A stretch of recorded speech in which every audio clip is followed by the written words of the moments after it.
সন্দেশখালীতে আছে, গোটা পশ্চিমবাংলায় এরকম শেখ শাহজাহান আছে। এরকম প্রচুর শেখ শাহজাহান আগে তৃণমূলে ছিল, এখন বিজেপিতে আছে। ওই যা যা শেখ শাহজাহান করতো সবাই ওই কাজ করে, শুধু ধরা পড়ছে না বলে। কিন্তু সন্দেশখালীর মা বোনেদেরকে নিয়ে এসছে এখানে, সন্দেশখালীর মা বোনেদেরকে মহিষাদলের মিটিং এ নিয়ে আসে গল্প শোনাচ্ছে যে শেখ শাহজাহান কি কি কর্ম করত। আরে শুভেন্দু বাবু, শেখ শাহজাহান কি কি কুকর্ম করত সে তো কমরেড সূর্যকান্ত মিশ্র যখন বিরোধী দলনেতা ছিলেন, নিরাপদ সন্তানরা তখন সন্দেশখালীর বিধায়ক, এখন অব্দি বিধানসভার প্রসিডিং এ লেখা রয়েছে, লাগলে আপনাদেরকে দিয়ে দেবো সে প্রসিডিং এর পাতা।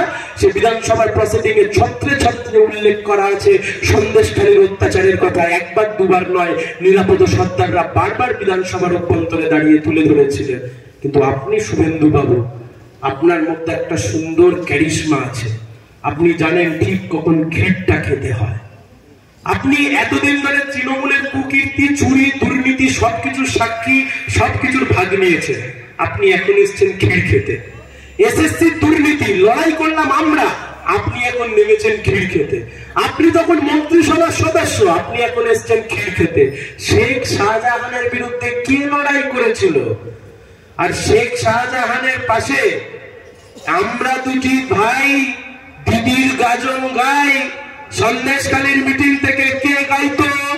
শেখ শাহজাহান আর শুভেন্দু অধিকারী।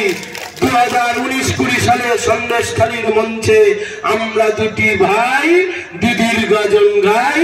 একসাথে মানুষের ক্ষতি করেছি, একসাথে মানুষের লুট করেছি, একসাথে অধিকার লুটেছি, একসাথে তোলাবাজি করেছি।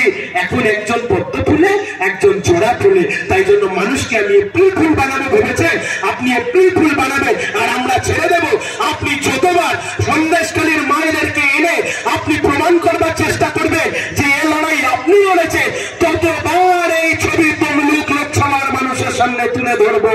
আপনার আসল মুখ আর আপনার মুখোশ মানুষের আজকে জানবার সময় এসছে।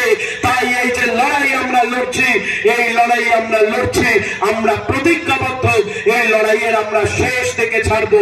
আর আপনারা যে কমরেডসরা এখানে উপস্থিত হয়েছে, আপনারা যারা মাঠে ময়দানে হাজার হাজার সায়ন ব্যানার্জি হয়ে আগামী 1 মাস লড়াই করবেন, আপনাদেরকে বলছি দম্বার পাত্র আমি নই, লড়বার ছেলে।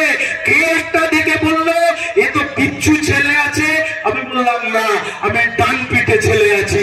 নন্দীগ্রামে সিপিআইএম এর দেওয়ালের উপর কে কাদা দিয়ে গেছিল, ওই কাদা ওখানে দাঁড়িয়ে ধুয়েছি। কোন বিজেপির 25 পয়সার নেতা সে আমাদের ফ্ল্যাগ খুলে দিয়েছিল, দাঁড়িয়ে থেকে আরো 10টা ফ্ল্যাগ মেরে এসছি।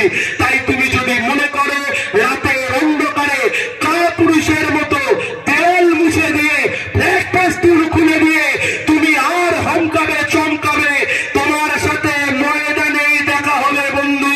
পার্থকে যদি জেল খাটাতে পারি, অত বড় বড় মেড্রাস রুইগুলো যদি জেলের মধ্যে যেতে পারে, তোমার মতো 2-4 আনার পুটিকে জেলে পুড়তে 5 মিনিটও সময় লাগবে না। একটাকেও পাশে পাবে না। সঙ্গে যাও, বুঝে যাও কার সাথে লড়াই করছো আর কাদের সাথে লড়াই করছো, একটু ভেবে নাও। এটা 2009 সাল নয়, এটা 2011 সাল নয়, এটা 2024 সাল। তুমি আমাকে চোখ দেখালে, আমিও তোমাকে চোখ দেখাবো, কটকট করে দেখাবো। তুমি আমার সাথে গলা তুলে কথা বললে, আমি চেঁচিয়ে কথা বলবো। তুমি মেজাজ দেখালে, আমি পদ মেজাজ দেখাবো। তবুও তোমার সাথে লড়বো, ময়দান ছেড়ে আসবো না। আর এই লড়াই চলবে, তৈরি থাকুন। এই লড়াই লড়তে হবে কমরেড। আরো একবার নন্দীগ্রাম